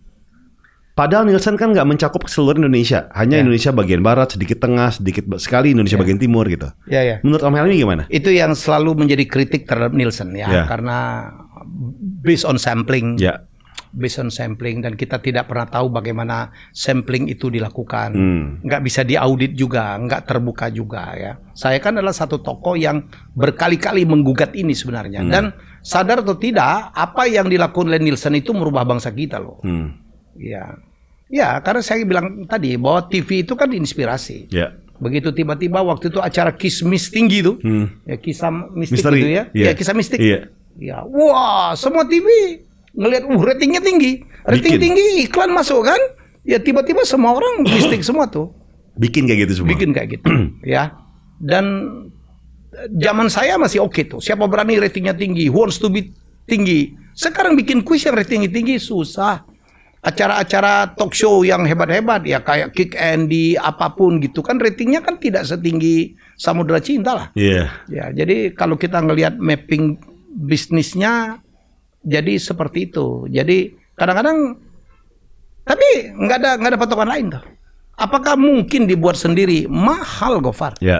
Mahal Gofar untuk membuat sendiri. Jadi semuanya udahlah apa yang terjadi kita percayakan di sana. Oleh karena itu sekarang ya, kan saya mendapatkan data lebih dari 50% media buying itu, media buying, belanja-belanja iklan itu udah pindah ke influencers. Gitu. Jadi ini artinya apa? Jadi ini adalah sebuah alarm bagi media-media konvensional gitu. Ya, makanya Gofar makin hebat ya gitu. Nggak peduli dia, nggak perlu apa gitu. Karyawannya rekrut sendiri gitu. Dia ngomong apa aja, terserah. Karena timbul begitu, makanya saya juga membuat RCC6 itu. Ya, karena saya melihat ke depan ada banyak perusahaan gitu, Unilever gitu di berbagai lokasi dia memang lebih perhatian ya mengiklan atau mempromosikan produk-produknya melalui para influencer. Artinya masa depan media sudah berubah. Betul. Ya, jadi itu yang saya bilang. Nah, kenapa juga yang menarik berkait dengan Nielsen? Menariknya kalau kita bermedsos itu kan sangat kuantitatif kan? Kita ber-YouTube kan ketahu tuh. Lo nggak bisa bohong tuh. Yang nonton berapa? Nggak bisa. Berapa jam dia nonton? Kita tahu. Kita nggak bisa bohong. Dan klien juga pegang. Kalau di TV kan, wallahu alam. Ada TV nyala, belum tuh ditonton tuh. Itu susah banget, apalagi radio Om ya. Apalagi radio. Iya susah banget. Ada lo nyetel nggak ditonton tuh? Kayak tiba-tiba TVRI nih, lucu nih. Acara kita yang rating paling tinggi, salah satu. Lo tahu apa? Siaran langsung Jumatan dari Istiqlal. Oh iya? Ya kayak sekarang. Itu gede tuh. Gede. Kan orang pada Jumatan Om ya? Yang nonton siapa Om? Tapi mungkin orang di rumah ya. Orang di rumah nonton. Dia dengar suaranya. Kayak kita selama bulan puasa ada siaran dari Masjidil Haram. Iya. Iya itu. Jadi menarik. Itu besar tuh Meh ratingnya. Ya kayak gitu tuh. Padahal belum tuh ditonton kan. Di YouTube kan nggak bisa. Orang kalau mau buka YouTube itu kan sengaja. Kadang-kadang ngorbanin pulsa. Kan gitu. Pengen banget nonton misalnya Om Helmi gitu ya. Siapa gitu. Diniatin. Tidak sengaja nonton Om ya. Kalau di YouTube kan diniatin. Kalau di TV atau di radio kan bisa ketonton. Oke, ini segitu aja nih karena udah masuk azan nih Om. Iya. Jadi Om Helmi terima kasih Om Helmi ya. Saya yang terima kasih. Udah main-main di ngobrol ngajak nih Om Helmi. Sukses terus. 2 kali 3 kali juga deket juga rumah Gofar. Dekat banget. Kantor saya juga deket banget. Kantor saya RCC akan ada di Kemang. Gue ke rumahnya Om Helmi cuma 5 menit. Kepleset nyampe. Sehat-sehat terus Om ya. Sama-sama. Ya, ditunggu kreasi-kreasi selanjutnya menjadi yang terbaik bermanfaat ya. Amin, amin, amin. Dan terima kasih buat yang nonton kali ini. Sampai jumpa di episode minggu depan. Bye. Bye. Semua berkumpul di Soke Sekut FM. Gokil. Kan di trans ya. Iya. Nah, industri TV sekarang menurut Om Helmi gimana? Bereaksi gue ngomong trans gitu. Oh ya udah.